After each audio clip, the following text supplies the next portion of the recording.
오늘 시인이 1절에서 말하는 것을 두고 에릭 키드너라는 시편 학자는 위대한 주인의 집에 머물기 위한 손님의 자격을 묻는 질문이라고 말했습니다.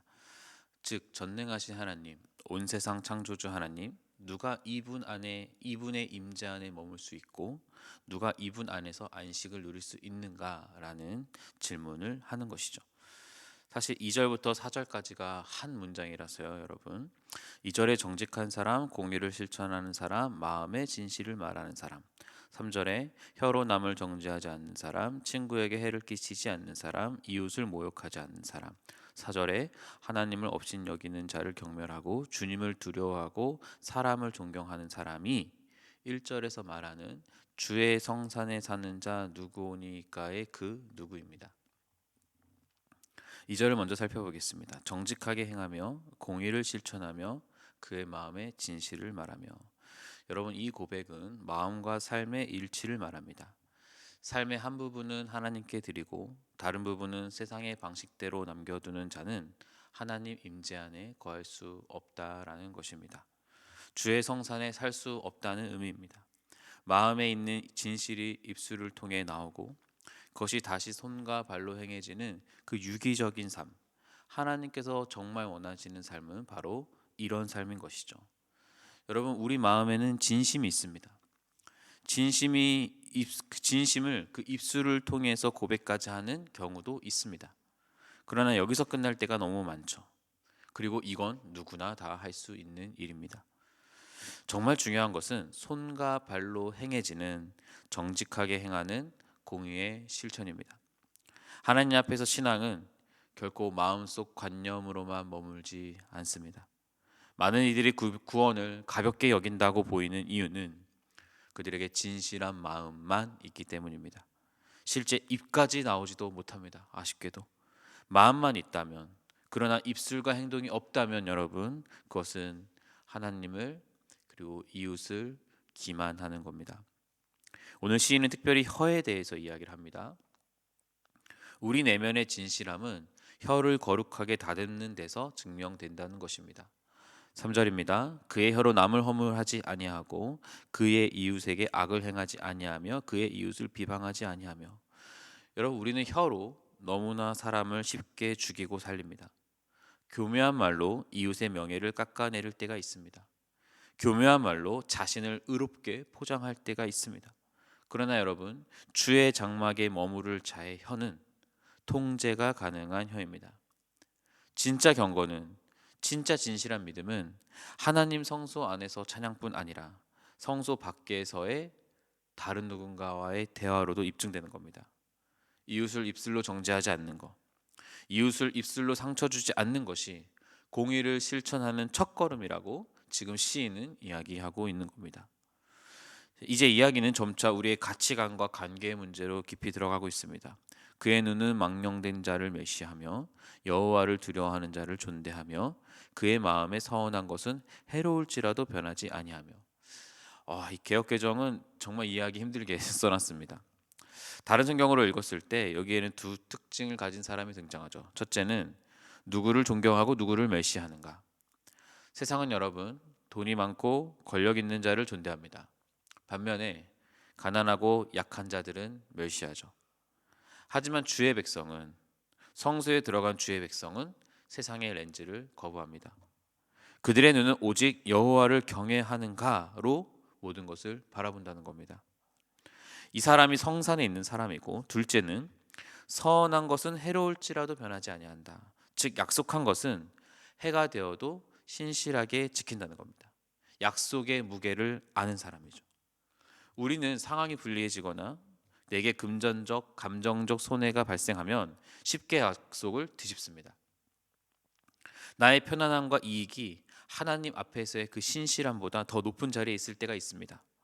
하지만 진짜 신앙은, 정말 성소에 있는 자들은 자기 이익을 포기하면서까지 진리를 선택하고 그 진리의 약속에 가장 큰 무게를 둔다는 것입니다. 오히려 여러분, 손해를 감수하는 약속 이행이야말로 내가 세상의 이익보다 하나님을 더 사랑한다는 가장 확실한 증거가 됩니다. 제가 청년들에게 늘 하는 말이 있습니다. 여러분이 아무리 10밀리언을 가지고 있어도 세상은 여러분 두려워하지 않는다. 왜요? 세상에 10밀리언을 가진 사람은 너무 많습니다. 그런데 주님을 위해, 복음을 위해 10밀리언을 포기하는 자들은 두려워한다. 긍정적이든 부정적이든요. 왜 그렇습니까? 이런 사람은 없기 때문이죠. 내 이익보다 하나님을 더 사랑한다는 가장 확실한 증거는 사실 물질의 포기가 있을 때 증명이 되는 겁니다. 이를 설명하는 것이 5절이죠. 마지막. 우리의 신실함이 우리의 지갑을 통해 확증되는데 이자를 받으려고 돈을 구워주지 아니하며 뇌물을 받고 무죄한 자를 해하지 아니하는 자이니. 고대 근동사회나 지금이나 돈은 인간의 탐욕이 가장 날 것 그대로 드러나는 영역인 것 같습니다. 지금 이 당시에도 가난한 자의 절박함을 이용해서 이자를 뜯어내는 사람이 있고 돈 때문에 뇌물에 타협하는 사람이 있습니다. 이런 사람은, 특별히 가난한 사람을 괴롭히는 자들은 하나님 나라에 들어갈 자격이 없다라고 이야기하고 있는 겁니다. 말씀을 맺습니다. 1절에 주의 성산에 사는 자 누구니까 하면서 2절부터 5절까지 말합니다. 정직하게 행하고 공의를 실천하고 마음의 진실을 말하고 혀로 남을 허물지 않고 혀로 이웃에게 악을 행하지 않고 비방하지 않고 하나님을 업신여기지 않고 주님을 두려워하고 존경하는 사람, 그리고 서운한 것은 손해를 보더라도 지키고 이자를 받으려고 사람을 이용하지 않고 뇌물을 받지 않는 사람, 이런 일을 행하는 자는 영원히 흔들리지 아니하리이다라고 시편 기자가 마지막에 끝을 맺고 있죠. 여러분, 그러나 논리적으로 볼 때 시편 15편이 제시하는 완벽한 자격을 가진 사람은 우리 중에 아무도 없습니다.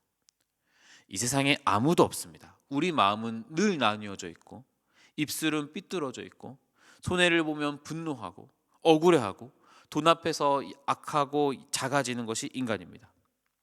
이 기준 앞에 서면 우리는 하나님의 성소에 어느 누구도 들어갈 수가 없다는 겁니다. 희망이 없는 것이죠. 하지만 복음은 이 절망의 끝에서 진짜 이야기를 시작합니다. 시편 15편의 이 완벽한 조건을 역사상 단 한 사람, 완벽하게 성취한 분이 계십니다. 바로 예수 그리스도입니다. 그분은 온전히 정직하셨고 그 입술에는 거짓이 없으셨습니다.